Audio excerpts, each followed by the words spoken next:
O'rtoqlar qaranglar, вообще dahshat joyga kelib olganmiz. Qibrey nabережныйda okamgilar zo'r kottejniy городок qurib qo'yishibdi. 8 ta kottej qurishgan ekan, 3 tasi sotilibdi, 5 tasi sotuvga chiqqan o'rtoqlar. Hozir bittasini sizlar bilan obzorini qilib beraman. Qaranglar o'rtoqlar, mana bu oppoqqina qilib vidlarni qaranglar, mazza qilib yashaysizlar. Mehmon chaqirishga odam uyalmaydi. Fasadda lekin yorib qo'yishdi. O'rtoqlar hozir bittasiga kiramiz. Mana qaranglar. Kirganimizda bitta mashina bemalol sig'ib ketadi.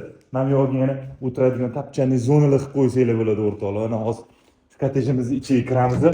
Mana qaranglar, kirishimiz bilan o'ng qo'limizda mana oshxona bo'ladi. Akkuratniki bo'ladi qaranglar. Mana buniki zal qilinadi o'rtoqlar. Ko'ryapsizlarmi? Okalar, o'rtoqlar, ushbu xonadonimizda kottejda santexnik ishlar, elektrik ishlari qilinmagan, 80% bitgan. Mana bu yerda sanuzel, и bu yerdan podvalga tushib ketiladi. Общий 230 kvadrat где-то. Hop o'rtoqlar, mana ikkinchi etajga chiqamiz. Ikkinchi etajga chiqqanimizda to'g'rida sanuzel vanna tushadi. Mana bu yerda kichkinagina hol, и mana chap qo'limizda yana bitta kattagina xona ko'rishingiz mumkin. И mana bu yerda yana ikkita xona bor. Mana bu xonani детский xona qilib ishlatsanglar bo'ladi. И mana bu yerda родительский spayni qo'shiladi bo'ladi.